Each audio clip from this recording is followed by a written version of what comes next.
السلام عليكم، اهلا وسهلا. كنتمنى تكونوا بخير وعلى خير وما ناقصكم حتى شي خير باذن الله. كي درتو نهار الاول في رمضان، نتمنى انكم تكونوا دوزتوا ان شاء الله بخير وعلى خير، والله يقدرنا ويقدركم على الصيام والقيام باذن الله. اليوم ان شاء الله غادي نشارك معكم اقتراحات المائده ديال الافطار، اقتراحات اللي زوينه بزاف غادي تعجبكم باذن الله. ما عليكم الا تتابعوا الفيديو من الاول حتى الاخير، وما تنساوش لك انتوا اول مره كتزوروا القناه تشتركوا وفعلوا الجرس باش يوصلكم كل ما هو جديد. اذا على بركه الله غادي نبدا بالتحليه. اول حاجه اللي هي التحليه، الله يحلي لي اختيامك ان شاء الله باذن الله. عندي هنا واحد كاسرونه اللي غنضيف لها هنايا السكر، وبالنسبه للسكر دائما على حسب ذوقكم. وغادي ندير واحد جوج الاكياس ديال الفلون، هذا ديال الشينوا اللي تقريبا بنكهه ديال الفاني. ومن الاحسن في التحليه انكم تستعملوا في الطبقه الاولى بنكهه ديال الفاني، هكا باش تجي مع الطبقه الثانيه مواتيه وتجيكم منعشه باذن الله. صافي هنايا درت جوج لانني انا غادي نستعمل اطر ديال الحليب. نتوما كنتو غادي ديروا غير نصف لتر ديال الحليب، يعني غادي تستعملوا غير واحد. تستعملوا هكايا الفلون الكبير او الصغير. حتى اذا درتو داك ديال الفاني اللي كيكون هكا بالسكر، حاولوا انكم تنقصوا من السكر لان هذاك كيكون شي شويه حلو. صافي غادي ندير هذوك الاكياس ديال الفلون، دائما كنسبق هكا النواشف هما الاولين. صافي مباشره غنبقى كنضيف الحليب شويه بشويه مع التحريك المستمر، هكا باش داك الفلون ما يتكورش ليا. هنا راه جالسه تنحل وتنسوس، ما عرفت عند بالي ديك الكميه اللي بقات هكا لاصقه راه هي اللي غادي تقضي الغرض. ايوا اختي لا اله الا الله. هاد اللقطه والله ما غنحيدها من المونتاج، غنخليها. ما يمكنش ما تكونوش كديروها البنات، عرفتي كنحل وكنسوس على نيتي. ايوا ما علينا. صافي انا غادي ندير الحليب كيف ما لاحظتوا، نبقى ندير غير بشويه بشويه وانا كنحرك على عافيه مهيله. صافي حتى كيوجد الفلو، راه ما شاء الله الفلو باين وواضح، حتى كيوجد لكم هكا الفلو. وبالنسبه صراحه هذا الفلون ديال الشينوا كيجي عاقد، كيجي عاقد بزاف صراحه، رغم انه صغير ولكن والله الا نتيجته كتكون ناجحه ومضمونه تماما. صافي هنايا غادي نحطهم فوق نار اللي تكون مهيله، انا كنحرك صافي حتى كيوجد ليا الفلون. كنحاول انني كناخذ هنا الكؤوس اللي غادي نقدم فيهم التحليه، كندير هكا في واحد الغريره اللي غيجيني ساهل، خصوصا هاد الكؤوس. هاد الكؤوس في الاول كنت كنخوي بالكاسرونه، راه كيبقى داكشي كيتجلخ. هو احسن صراحه يكون هكا شي غراف صراحه ساهل سهل وسريع. صافي غادي نحاول انني غادي نعمر كيف ما لاحظتوا، كنعمر غير هكا النصف. ما شاء الله حطيت 5 الكيسان، جاو 5 الكيسان عبار تماما. هكا غير النصف ديال الكاس ما كنعمرش، باش نخلي هكا الطبقه الثانيه هكا ديال الفواكه والكريمه الاخرى. بالنسبه للطبقه الثانيه ديال هكايا، الطبقه الثانيه ديال البرتقال، خديت هنا واحد جوج الحبات ديال البرتقال. انا صراحه ما عصرتش البرتقال، خديت هكا جوج حبات ديال البرتقال وطحنتهم صافي وصفيتهم. كيف ما لاحظتوا داكشي علاش كيعطي بحال هذا اللون. صافي غادي نضيف لهم هكا السكر. انا بالنسبه لهنايا البرتقال صراحه ما عنديش حلو، لهذا درت شي شويه السكر بزايد. كيف ما لاحظتوا الا كان حلو حاولوا انكم تنقصوا. صافي وهنا بالنسبه لهاد الطبقه بغيتو نتوما انكم ديروا فيها تاني فلون هكا بنكهه الشي، يعني هذا اللي درنا في الاول ديال الشينوا بنكهه الفاني، ديروه بحالي انا ما بغيتش نديرو، بغيت ندير نشا. علاش؟ باش تجيني واحد الطبقه قابطه في راسها ديال الفلون وكتجي رطبه، والطبقه الثانيه تجيني هكا كريميه وكتجي طايحه على الطبقه الثانيه، وكيجي داكشي الانسجام ما نعاودش لك اختي، المهم الانتعاش.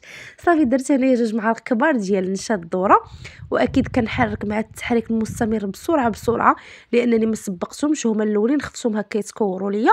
صافي على عافيه مهيله. اكيد نشا كنبقى نحرك فيها يديا وبيد التحرك لان هي كتعقد دغيا وكتلصق ليا هكا في القاع ديال الكاسرون. صافي خديت هنا الفواكه. بالنسبه للفواكه اللي متوفره عندك، اي فاكهه متوفره عندك قطعيها، وخصوصا التحليه في الوقيته ديال السويله. كنت كنزيد حتى السويله ملي كانت كتكون السويله ما شاء الله كي كتجي فيها، عرفتي راه واحد المذاق ما نعاودش لك اختي، كتجي مذاق رائع جدا.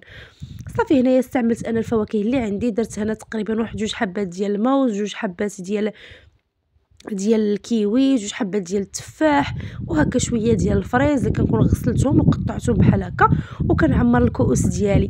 راه ما يمكنش يدوز شي رمضان وما نديرش انا هاد التحليه. انا هاد التحليه بعدا كتعجبني بزاف بزاف، وخصوصا ان كيكونوا فيها الفواكه. وراكم عارفين خصوصا في رمضان مع كيكونوا هكا بزاف ديال الشهيوات وكيكونوا هكا بزاف ديال الاطباق كنساو اننا نحطو هكا. بعدا انا نهضر صراحه على عائلتي، كنسى اننا نحطو هكا شي طبسيل ديال الفواكه وناكلوه. كنستافدوا من الفواكه فقط في العصائر، وهكا شي حاجه اللي درنا بالفواكه لهذا من الاحسن انكم ديروا هكا التحليه وفيها حتى الفواكه باش تستافدوا هكا من الفواكه. وكيف ما لاحظتوا راه الفواكه بعد ما قطعتها عصرت على واحد العصره ديال الحامض هكا باش تبقى ليا قابطه في راسها وما تكحلش نهائيا، تبقى في نفس اللون. صافي هذه هي التحليه ديالي واجده. من بعد راه زينتها هكا بقطع ديال الفراوله وكانت واجده ومنعشه صراحه وكتجي زوينه. انا غادي ندوز للحريره. بالنسبه للحريره واحد المكون اللي وليت كنضيفه مؤخرا، اللي صراحه الفكره عطاتها لي صاحبتي. هنايا عندي واحد 5 ديال الحبات ديال المطيشه مع حبه ديال الباربه. انا فعلا ما كنتش متقبله نهائيا الفكره، ولكن جربت. وحتى نتوما البنات جربوا على حسابي. المذاق ديال الباربه ما كيجيش نهائيا باين. عرفتي واحد اللون كيجي في الحريره ما نعاودش لك. يمكن لك انك حتى تستغني على الطماطم هكا ديك المعلبه المركزه، يمكن لك انك تستغني عليها. راه كتعطي واحد اللون. المذاق ما كيجيش باين نهائيا. وفي نفس الوقت انا ما بقيتش كنستغنى عليها نهائيا في الصلصه ديال الطماطم اللي كنحضر في المنزل. ما كنستغناش عليها لان كيف ما قلت لكم المذاق راه ما كيكونش نهائيا ديالها او واضح او انكم دايرين حبه ديال الباربه. صافي هنا بالنسبه للحريره كيف ما لاحظتوا خديت هذيك مطيشه مع الباربه وضفت ليها الماء وخليتها كطيب حتى تسلقات. انا ضفت الماء لان عندي الباربه خصها شي شويه طيب. نتوما الا كانت غير مطيشه يعني ما بغيتوش ديروا راه ما تحتاجش مطيشه نهائيا ديروا ليها الماء، راه كتطلق الماء ديالها. صافي كنخليها حتى كطيب وكنطحنها وكنصفيها هكا باش تجيكم الحريره ملبيه وما يجيوش هكا دوك القشور، خصوصا اللي ما كيبغيوش دوك القشور كيعنكسوا شي شويه في الماكله. صافي بالنسبه للحريره، هذه الحريره ساهله كتوجد دغيا كيف ما قلت لكم. انا درت الطريقه ديال صاحبتي عطاتها ليا. هذا البرد كامل اللي داز كنديرها ما بقيتش كنحس نهائيا بتعب الحريره، ولات كتجيني بحال شريب الماء. صافي خديت هنا واحد الزلافه كبيره ديال القزبر والمعدنوس والكرافس. خديت تقريبا نص ربطه من كل حاجه، قطعتهم هكا بالهاشوار. غادي نضيفهم كاملين وغنخلي تقريبا واحد 2 ديال المعالق اللي غنخليهم هما الاخر عاد نضيفهم كيعطيو واحد البنه. درت هنا الحمص اللي ديجا انا مطيباه. هذا هو السر في الحريره انها كطيب بسرعه. ديجا كنت هكا مطيبه، يمكن لكم طيبوا وتحتفظوا به في المجمد. ودرت العسل اللي غسلته ورقدته غير تقريبا واحد ساعتين هكايا باش ما تجينيش القشره في جهه ويتعجل ليا يبقى هكا واقف في الحريره. درت واحد المعلقه ديال السمن صافي ومطيشه كيف ما قلت لكم. وغادي ندير هكا واحد الحبه ديال البصله. غادي ندير تقريبا واحد 2 المعالق كبار ديال الزيت. يمكن لكم ديروا زيت الزيتون او زيت نباتيه، ما تضيفوش كثر لاننا هنايا ضايفين الحيمات وضايفين هكا واحد العظم. درتو حيدتو من واحد الحيمات اللي فيه المخ ما شاء الله. حتى داك العظام اللي كيديروا في الحريره كيجيو لذاذ بزاف بزاف.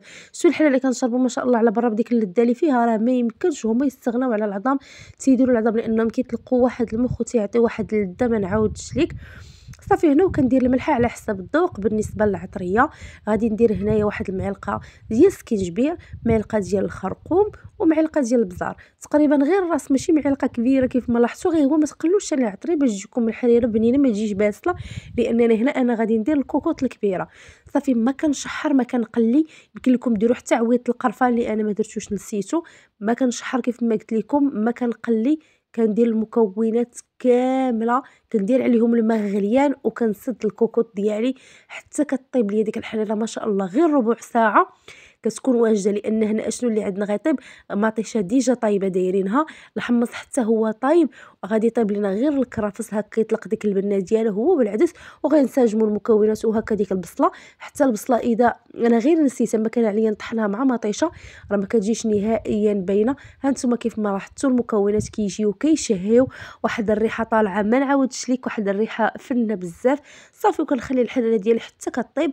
كيبقى ليا غير ندورها ونضيف هكا الشعريه. وغادي نذوق الملحه اكيد نشوف اللي عندكم وليدات كيذوقوا لكم. صافي. وكنت محتاجة هكا الطماطم مركزة راه كنديرها، ما كنتش محتاجة راه ما كنديرهاش، لأن كيف ما قلت لكم هذيك الحبة ديال البربر راه كتعطي واحد اللون الحريرة ما شاء الله، واحد اللون اللي زوين بزاف. صافي هنايا غادي ندوز معاكم الحشوة اللي غادي نعمروا بها هكا الصغار، حشوة اللي زوينة. كنتمنى انكم تجربوا حشوة اللي كتجي لذيذة بزاف. خديت هنايا الدجاج. بالنسبة للكمية دائما نتوما غنعطيكم الكمية اللي درت انا. نتوما كنتو افراد الاسرة اللي كبيرة بزاف دوبلوا المقادير، كنتو افراد الاسره اللي صغيره بزاف هكا متكونه بجوج اشخاص، حاولوا انكم تنقصوا المقادير لانهم راه كيخرجوا واحد الكميه اللي ما شاء الله. خديت هنايا تقريبا واحد 400 غرام ديال الدجاج اللي مغسول من قبل، منقي مسقطر. صافي درتو غادي يتسلق هو، واحد 5 الحبات ديال القرنفل، شويه ديال الملح وشويه ديال الفلفل الاسود. انا هنا ما كانش متوفر عندي ورق الغار، الا كان حتى هو كيعطي لذه زوينه بزاف هكا باش ما يطيبش لينا الدجاج ديالنا باسل. صافي خديت هنايا واحد تقريبا واحد بحال مقيله، المهم هي خديتها كبيره هكا باش تقدني في الحشوه. غادي نشحر فيها انا واحد الحبه كبيره ديال الفلفله حمراء ووحده صفراء. اللي عندكم متوفر ديروا، غير كنصحكم انكم ما ديروش الخضره، واذا كان من الاحسن انكم ديروا الفلفل الاحمر، لان في هذه الوصفه راه الفلفل الاحمر راه كيعطيها بنه اللي زوينه بزاف. صافي غادي نشحروا هاد الفلفله غير في شويه ديال الثوم بودره وشويه ديال الفلفل الاسود وزيت نباتيه. صافي ما كنضيفش نهائيا مكونات اخرى. نتوما الا ما عندكمش الثوم بودره شحروا هنايا الثوم طريه، حكوا هكا واحد 2 فصيصات ديال الثومه، حاولوا انكم تحكوا مع الفلفله صافي وشحروهم. بعد ما تشحرات ليا وهبطات ليا كيف ما لاحظتوا، كنضيف هنا 2 المربعات ديال الشعريه ديال الارز اللي هي الشعريه الصينيه. هنايا رطبتها في الماء وطحنتها في الهاشوار كيف ما لاحظتوا. ضروري في هذه الحشوه كيف ما قلت لكم باش يجيوكم بنان وحشوه اللي جديده ضروري انكم تطحنوهم. صافي وخديت حتى الدجاج اللي من بعد ما كان تسلق وطاب، خديته وصفيته وحتى هو طحنته في الهاشوار. غادي نضيفو كيف ما لاحظتوا. غنخلط هاد المكونات مزيان. الحشوه راه كتجي لذيذه بزاف بنينه، ومن الاحسن انكم هكا تضيفوا الفلفل الاحمر، وخصوصا اذا شويتوا الفلفل الاحمر، يعني شويتوه ماشي بحالي انا شحرته، غادي تجيكم النتيجه روعه بزاف بزاف. غير جربوهم غادي يعجبوكم باذن الله. وديك الكميه اللي درت 400 غرام ديال الدجاج راه خرجت ليا ما شاء الله كميه اللي كثيره. صافي هنا غادي نضيف الزعتر، تقريبا نكونوا سخين شي شويه هكا في الزعتر، وزدت هكا شويه ديال الثوم بودره. من بعد غادي نزيد الملح اكيد باش على حسب الذوق. صافي وغادي نخلط هكا مزيان مزيان حتى غينسجموا لي هاد المكونات. هنا هاد المعلقه راه ما بردتش ليا القلب، راه لبست اختي اللي قالت هكا ديال المطبخ، وبديت هكايا كنخلط مزيان، لان هاد الحشوه ضروري انها تجي معلكه في الماكله ديالها، كتجي معلكه ما كتكونيش نهائيا عارفه اش كتاكلي، واش كاينه تما شعريه صينيه واش كاين دجاج. المهم كتجي لذيذه بزاف، فقط كيبان غير الفلفل. المكونات الاخرى كتمضقيها وما كتعرفيش شنو كتاكلي. انا اخر مكون اللي كنضيف اللي كيزيد يعطي السعليكه اللي هي الكريمه ديال الطبخ. ما كتحتاجوش بزاف، تقريبا غير واحد الكاس وما عامرش نهائيا. كيف ما لاحظتوا راه كنضيفو انا كنعلك، لان اصلا الحشوه راه كتجي معلكه وكتجي زوينه. هنا هي كنزيدو هكا شويه ديال الكريمه باش كتعطيها مذاق وكتعطيها تعليكه.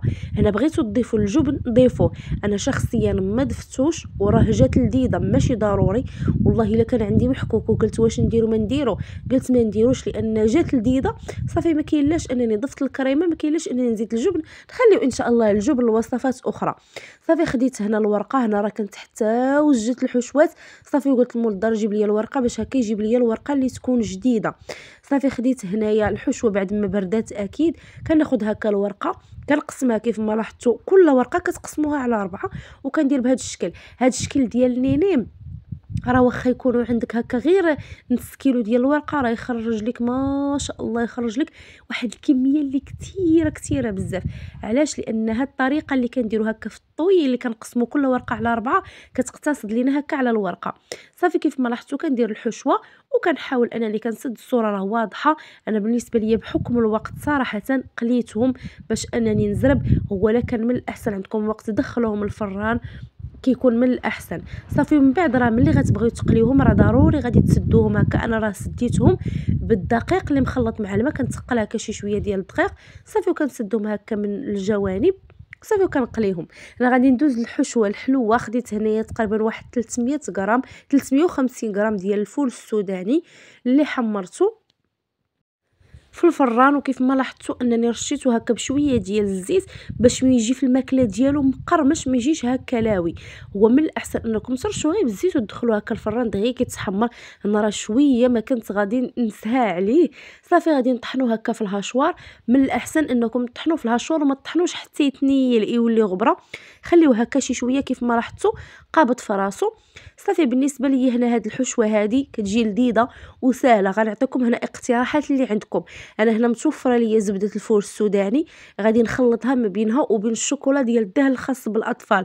نتوما ما عندكمش الزبده ديال الفول السوداني ماشي ضروري، ديروا غير الشوكولا ديال الدهن ديال الاطفال هي باش تشعلكوا وتجمعوا هاد الحشوه ديالكم. انا عندي هنايا باش نزيد نعزز داك المذاق ديال الفول السوداني ضفتها، لان صراحه كانت متوفره عندي. نتوما اذا ما عندكمش راه كيف ما قلت لكم غير الشوكولا هكا الخاصه ديال الاطفال كافيه وقضيه الغرض، وغادي تجيكم النتيجه زوينه باذن الله. صافي هنا كناخذ هكا كيف ما لاحظتوا واحد جوج المعالق في الاول. كنحاول انني كنلبس هنا مزيان مزيان. انا اختي راه وليت كنخدم بالليغاس.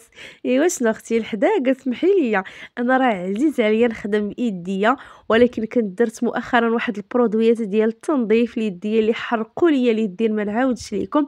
راه انا مازال كيبانوا شويه شويه، عرفتي ديك الحداقه الزايده. انا عوض ما ندير الليغاس اختي في التنظيف لا خليتي يديا هكاك وعرفتي ردوا البال بزاف البنات. والله الا عرفتي غير يديا عانيت معاهم باش براو. اللهم لك الحمد. كاينين شي برودويات اللي كيكونوا مجهدين بزاف وكيحفروا اليدين، كنخرجوا صراحه على يدينا بهم. صافي هنا كيف ما لاحظتوا راه انا كنزيد هكا وغادي نزيد من بعد الشوكولا. انا هنا راه ما كنتش نهائيا بغيت نزيد هكا الشوكولاته الخاص بالدهن، كنت فقط بغيت نكتفي غير بسميتو. كنت بغيت نكتفي غير بزبده ديال الفول السوداني. انا راه ولدي حدايا قال لي ماما ندوق. ملي عطيتو ذاق قال لي ماما مسوسه. عاد تفكرت انني ما درتش السكر. عاد من بعد ملي درت السكر احتاجيت انني ضروري انني نجمعها وزدت هكايا باش نعطيكم حتى نتوما فكره انه راه يمكن لكم تجمعوها هكا بالشوكولا الخاصه بدهن الخبز ديال الاطفال. صافي درت هنايا جوج المعالق كبار ديال السكر كيف ما لاحظتوا. سكر هكا كلاصي ماشي سكر سنيده باش ما تجيكمش هكا داك السكر سنيده كيتغزغز في الماكله. صافي وغادي ندير هنا واحد المعلقه كبيره ديال الشوكولا ديال الدهن وغادي نجمع هكا الحشوه ديالي حتى درتو هاد الحشوه بكري على تيساع. كيف ما انا درتها عاد تسنيت حتى جات الورقه. غطيوها باش ما تقساحش لكم ويضربها الريح وغادي تشحف. ملي غادي تبغيو تشكلوها كويرات غادي تجيكم صعيبه. انا هنايا راني غطيتها لان سبحان الله راه الفول السوداني بحالو بحال السميده كيتشرب دغيا دغيا وكيولي كيتفرتت. صافي هنايا غادي نجمع هكا كيف ما لاحظتوا هاد العقده وحشوه هكا اللي غادي نعمروا بها، خصوصا الاخوات اللي بغيو الحلو المالح. هادو غير جربوهم، هادو غيعجبوكم بزاف بزاف. هادو عرفتي ملي كتصلي العشاء وكتصلي التراوح كتكوني محتاجه لواحد الكويس ديال اتاي واحد طبيصل هكا ديال السفوف. ايوا اختي هادو حتى هما في المثابه ديال داك طبسيل السفوف. عرفتي وحده من هادي مع واحد كويس ديال العصير ما نعاودش ليك اختي. عرفتي يا سلام يكون فيك العيا تنسايه. والله الا جاو فنين وجاو بنان. غير جربوهم باذن الله ويمكن لكم هكا تقدموهم في جميع مناسباتكم، يعني ماشي غير في رمضان. بالنسبه لهاد البريوات اللي غنشارك معكم حلوين يمكن لكم ديروهم هكا صغيورين في بلاطوات هكا بالحلوه خاصين بالاعياد. يمكن لكم ديروهم بلا رمضان، يعني بقاو عندكم. انا غير درتهم هكا شي شويه شباعين لانني غادي نديرهم هكا وجبه الافطار. صافي كيف ما لاحظتوا خديت هنايا هذيك الحشوه اللي حاولت اني نشكلها كويرات. صافي وكناخذ هكا الورقه اللي كتكون مقسومه على جوج وكيف ما لاحظتوا كنشكلها وكنشكل البريوات بشكل عادي. صافي حتى هما صراحه قليتهم دغيا دغيا لان ما كانش عندي فيهم كميه كثيره. قليتهم باش يوجدوا لي دغيا. راكم غادي تشوفوا هنايا صافي الشميشه قريبه غادي تمشي وخصني ضروري نزرب. صافي هنايا بالنسبه ليا خديت الشوكولات اللي ذوبته مع شويه ديال الكريمه وضفت لهم هكا واحد القليل من الفول السوداني اللي محمر اللي كان عندي. قلت ما كاين لاش يبقى ضفته حتى هو. صافي وزينتهم هكايا بشويه ديال اوراق الذهب اللي عندكم باش ما عندكم نتوما زينوا. المهم انهم كيجيو لذاذ صراحه وكيجيو بنان. خصوصا انا وليداتي كيحمقوا على الشوكولات اللي كيكون فيها هكايا الفول السوداني. راه كيعطي واحد اللذه زوينه بزاف.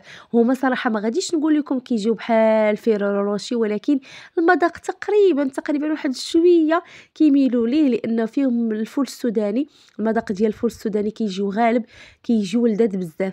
وصدقوني انهم يبقاو غيبقاو عندكم حتى يومين 3 ايام راه كيبقاو مقرمشين، وخصوصا لا درتوهم نتوما في الفران غيبقاو مقرمشين اكثر. صافي كيف ما لاحظتوا كنحاول انني هكايا كنغطس ليهم الوجه ديالهم كامل كلهم، كنغطسهم هكايا في الشوكولا، وكنحاول اني كنستعين هكا بمعلقات باش كنصفي صافي، وكنحط في الاخير غادي نزينهم هكايا كيف ما قلت لكم باوراق ديال الذهب، وكيكونوا واجدين عندي. هنا بالنسبه للعشاء غادي نشارك معكم واحد الطاجين اللي كيجي ساهل، كيجي سريع دغيا، كيوجد هاد الطاجين ما فيه لا قلي ولا شحر ولا عذب راسك. انا صراحه الطاجين ما يمكنش ما نديروش هكا في رمضان، كيجي صراحه خفيف بزاف وكيجي لذيذ، وغير جربوه. الطاجين ما شاء الله ما بقات فيه حتى حاجه لانه جا لذيذ بزاف، وخصوصا طياب على المهل كيجي بنين. هذا طاجين سوسي معروف اكيد، كيتحضر هكا باللحم ديال المعزي، كيتحضر باللحم ديال هكا البقري، كيتحضر بالدجاج باش ما بغيتو. خديت هنا الطاجين اللي فرشت ليه هكايا، او خديت واحد البصله مشلضه درتها هكا من الاسفل، ودرت شويه ديال القزبر والمعدنوس. هنا اختي سمحي لي راه عرفتي بنتي ما شاء الله ما تتزكاش، انا راه كنت كتزعزع الكاميرا ما رديتش البال، كون رديت لك البال غادي طفيت نصاوب. اختي سمحي لي زعزعتك معايا. صافي هنايا خديت الطاجين كيف ما نعاود نكرر لكم، ضفت لي واحد الحبه ديال البصله اللي مشلضه، شويه ديال القزبر والمعدنوس.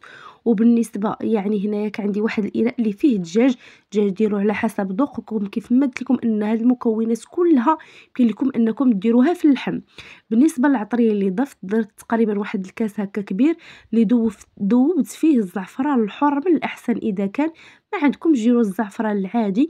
بالنسبه للتوابل ضفت واحد 2 فصيصه ديال الثوم، معلقه ديال التحميره، معلقه ديال الابزار، واحد المعلقه ديال سكينجبير صافي، والملح على حسب ذوقكم. وغادي نحاول نخلط هذيك المكونات مزيان. هنا الطاجين ما كيتشحرش لان ضروري خاصنا هاد المكونات كيف ما لاحظتوا او الدجاج اننا هكا نتبلوه ونتشربوه هكا ديك العطريه لانه ما كيتشحرش. لو كان غادي نشحرو غنديروا المكونات كامله. وصراحه راه الطاجين كيجي بنين بزاف، غير هو ضروري يطيب هكا على المهل. كيف ما لاحظتوا كناخذ هذاك القطع هنا ديال الدجاج، انا ضفت هاد القطع لانهم كافيني انا وافراد الاسره. الله يجعل البركه، يمكن لكم نتوما ديروا اللي بغيتو. صافي هنايا وديك الكميه اللي بقات لي اكيد راه ما كنلوحاش، كنديرها هكا فوق من الطاجين. اختي نلوحوا العطريه والبنه والزعفران الحر، او راه هذيك راه مريقه راه زوينه. صافي فيها الثومه، وغادي ندير هنايا البصله هكا في الوجه ديال الطاجين. عندي هنايا حبات ديال البرقوق، واحد الحبه كبيره ديال المطيشه، وعندي شويه ديال تقريبا شويه ديال الزبيب، يمكن لكم ديروا حتى المشماش، واحد العويد ديال القرفه، وحتى القرفه مطحونه راني درتها هكا. ملي بغيت هكايا ندير التوابل الدجاج راني درتها حتى هي باش تعطي واحد المذاق اللي زوين بزاف. هذا الطاجين راه كيجي داك الانسجام ديال الحلو مع المالح، راه كيجي بنين. غير جربوه غادي يعجبكم باذن الله. خصوصا هذا الطويجين الا طيبتوه على المهل شعلتوا عليه البوطه مهيله بزاف، راه كيجي لذيذ ما نعاودش لكم. صافي هنايا غادي نحاول انني ناخذ كيف ما لاحظتوا هكايا الطماطم حتى هي، وغادي نديرها من الفوق. كتطلق واحد البنه وكتطلق واحد التعسيله، وفي نفس الوقت حتى هي كتطلق لنا واحد المرقه اللي كتساعد هاد الطاجين باش يطيب. بالنسبه للطاجين الا درتو عافيه مهيله راه غيجيكم المرقه ملبيه، ما غيتحرقش لكم نهائيا، وما غتحتاجوش نهائيا تزيدوا الماء. صافي وغادي ندير هنا كيف ما لاحظتوا هذاك الكميه ديال الزبيب اللي عندي، انا راه كلشي مغسول وحطيته هنايا. وغادي ندير هكا هذاك العويد القرفه، منها يطلق ليا البنه، ومنها اكيد حتى هو يعطي واحد المنيضر. وندير شويه ديال الملحه هكا من الفوق باش اكيد ما طيبش ليا هذيك البصله وطيب ليا هذيك المطيشه من الفوق طيب باسله. من بعد حتى كيقرب يطيب الطاجين وكديروا واحد الخويط ديال العسل. انا صراحه عندي ولكن ما بغيتش نديرو. صافي ملي كنشوف الحاجه هي هذيك ما كنبقاش نبغي نزيدها، خليته كيف ما هو، ما زدتش هذاك الخويط ديال العسل. نتوما انكم بغيتو هكا يتعسلوا هكا داك البرقوق فوق من هكايا فوق من الدجاج، يمكن لكم انكم ديروا هكا الخويط ديال العسل فوق منه غادي تعسل. ومن بعد انا ضفت الزيتون لان كيف ما قلت لكم هذا الطاجين اللذه ديالو ان داك الانسجام ديال الحلو مع المالح ما نعاودش لكم كيجي لذيذ بزاف. صافي هنا غطيت الطويجين ديالي وخليته على عافيه مهيله. ها نتوما لاحظوا كيفاش كيجي، راه كيجي معلك، ما نعاودش لكم كيجي بنين بزاف. هنا غادي نشارك معكم واحد الحشوه ديال الميني بالضبوط. الحشوه سهله اقتصاديه ولذيذه لذيذه لذيذه بزاف. غير جربوها غادي تعجبكم. هاد الحشوه دغيا كتوجد وكتجي فنه وكتجي بنينه.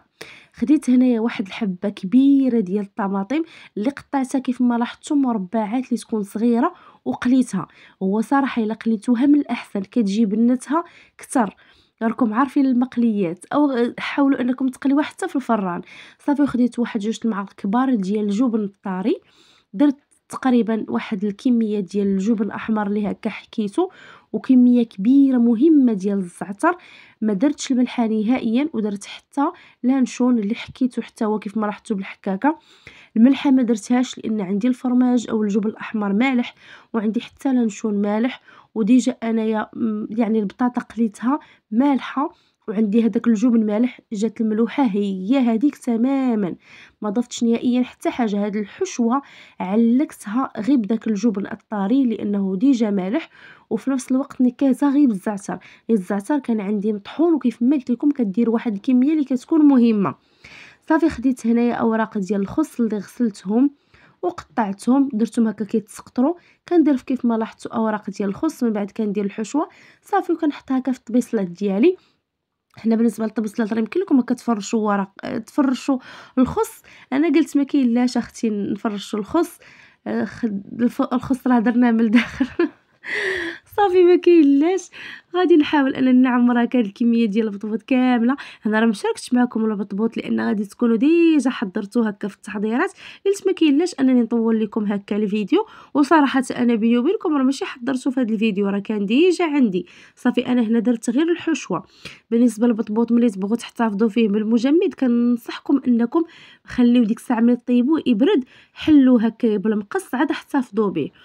صافي وكتكون الحشوه واجده وبطبيطات واجدين تيجيو لذاذين وبنان بزاف. انا غادي نقترح عليكم هذا العصير اللي جربوه كيجي بنين كيجي لذيذ ما نعاودش لكم. خديت هنايا واحد جوج الحبات ديال البرتقال كيف ما قلت لكم هنا. حبات ديال البرتقال نقيتهم وطحنتهم. هنا راه كنت طحنت واحد الكميه لا باس بها، كميه اللي درت بها التحليه والكميه الاخرى خليتها هنا للعصير. صافي طحنت هذاك البرتقال هو الاول، ثم درتو العصير ديال البرتقال ماشي ضروري. صافي هنا وغادي نضيف واحد جوج حبات ديال الجزر اللي سلقتهم، ومن الاحسن انكم تسلقوهم مع معلقه ديال السكر وواحد الكيس ديال الفاني كيعطيو لذه زوينه العصير. هنا غادي ندير واحد العلبه ديال الياغورت. بالنسبه ليا انا درت علبه ديال الياغورت بنكهه الكوك. اذا كان عندكم ديال المونغ غادي يجي هذا العصير رائع جدا. ديال الكوك راه عطاه مذاق اللي زوين بزاف، ولكن كيف ما غنعاود نكرر الا عندكم ديال المونغ غادي يجيكم زوين. صافي كنضيف هنا السكر، ديما السكر على حسب ذوقكم، وكنطحن العصير ديالي. اكيد غادي نزيد الماء، غير انا ما كنزيدش الماء من الاول، اكتفيت فقط بهذيك الكميه ديال هكا البرتقال حتى طحنت مزيان. حاولوا انكم دائما العصائر ديالكم ملي تبغيو تطحنوها ما تزيدوش كميه ديال الماء اللي كبيره. علاش؟ باش هذاك العصير في الاول زيدوا غير كميه اللي تكون مناسبه، ما تكونش ثاني قليله باش ما يخسرش لكم هكا الخلاط ديالكم.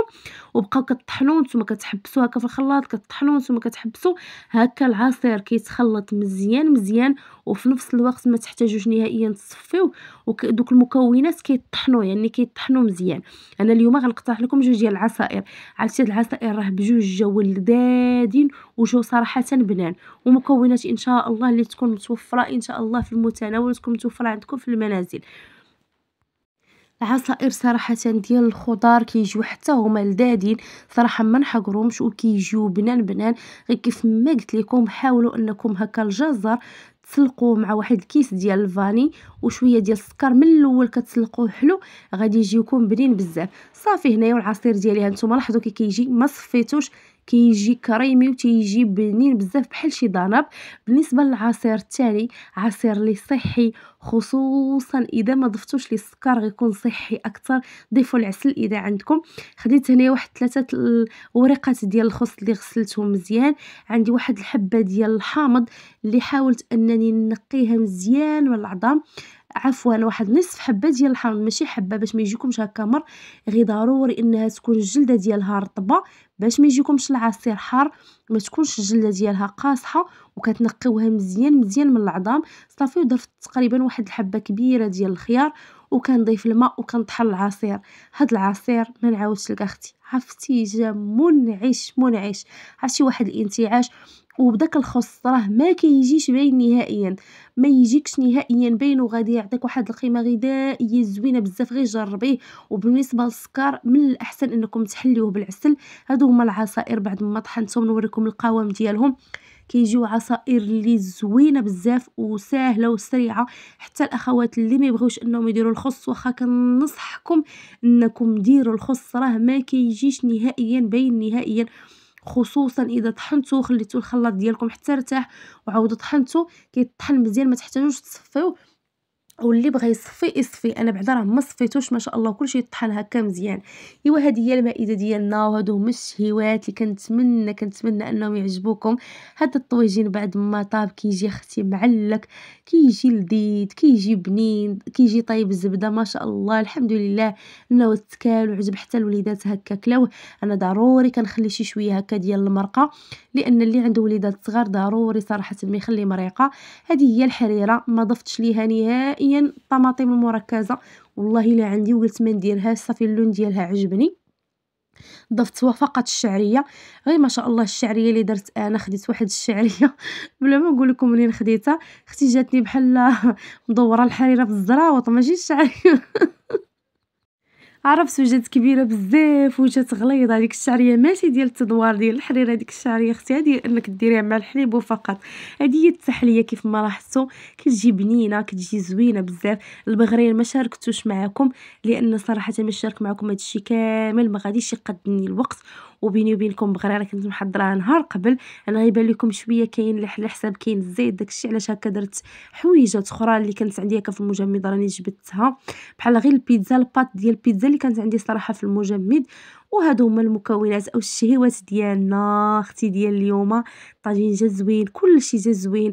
هادو هما يا البريوات كيف ما لاحظتوا كيجيو فنين. وبالنسبه هكايا السيجار ديالنا حاولت انني نزينهم هكا بشويه ديال الجبن، وخديت واحد شويه ديال الورد اللي كيكون هكايا كيتكال حتى هو درتو هكا من الفوق ديال الجبن. كيجيو لذاذين وكيجيو بنان بنان بزاف. انا راه ما عرفت باش نشد هكا التصوير، ما عرفت باش نصور. المهم اختي قبلوا عليا. كنتمنى ان الفيديو يكون عجبكم، من الاعجاب ديالكم. ما تنساوش اختي الا عجبكم خليو لي لايك وخليو لي تعاليقكم المحفزه. وكنتمنى انني نلقاكم ان شاء الله في الفيديو القادم باذن الله. اذا خليتكم على خير وخليت لكم الراحه، الى فيديو قادم باذن الله.